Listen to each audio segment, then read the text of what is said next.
singles are married and why. How do you know a lady that will be submissive in marriage? The number one thing that you should look out for in that lady you are going to get married to is, what is her relationship with her mother?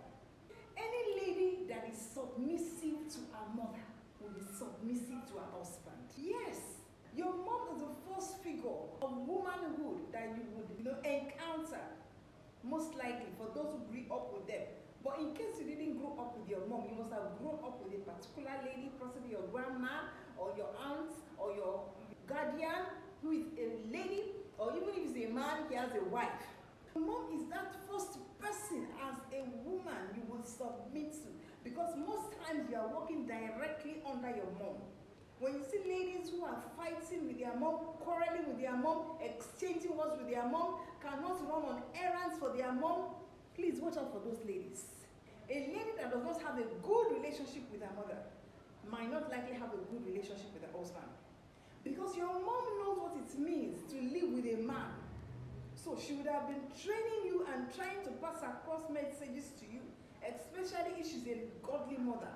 She would have been training you and teaching you what to do in your day-to-day chores, in your day-to-day activity, in your day-to-day relating with her. If as a lady you keep resisting your mother, you keep rebuffing her, you keep talking back at her, you keep quarreling with her, you are resisting the training to become a wife in the future, to become submissive in the future. She is the one who knows the nitty-gritty for now.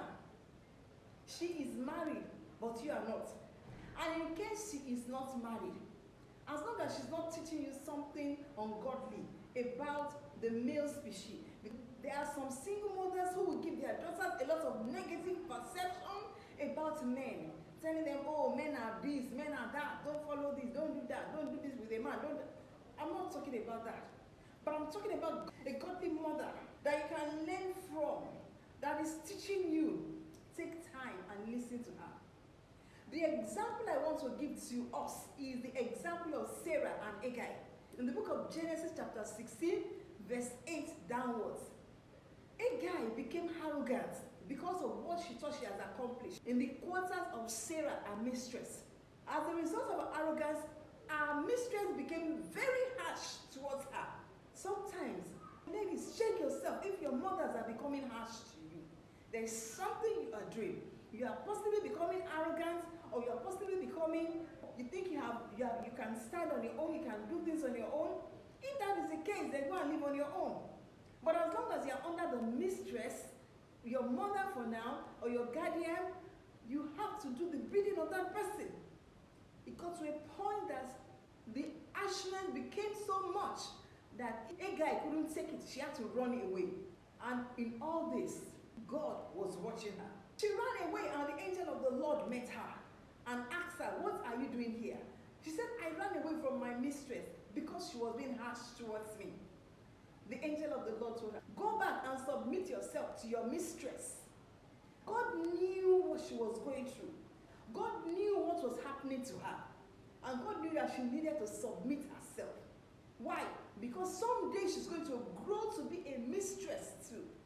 And the seed she sows now as a servant, she will reap it when she grows to be a mistress tomorrow. And the angel did not stop there. The angel told her, you are carrying a child in your womb right now. That child will be great. But how will you know how to train this child? He didn't tell her that, but I'm paraphrasing.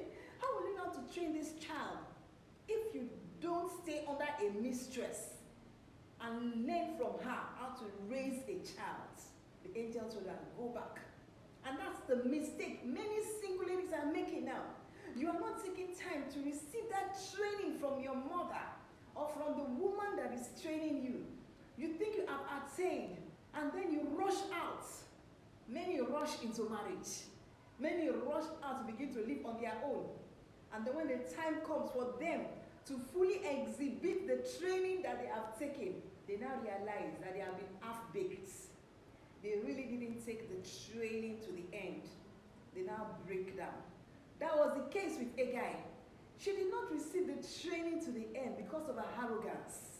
She ended up leaving the house at the end of the day with her son. and her son became wayward.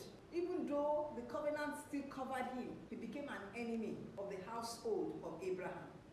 She possibly may have trained this child, harboring hatred in his heart towards the son of promise.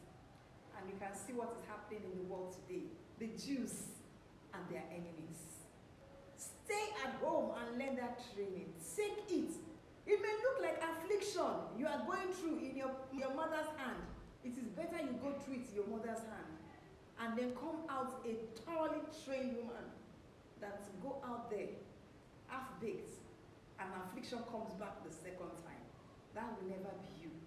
In marriage, you suffer affliction of lack of submission. God bless you till I come your way again. Remain ever blessed and remember that Jesus Christ is Lord.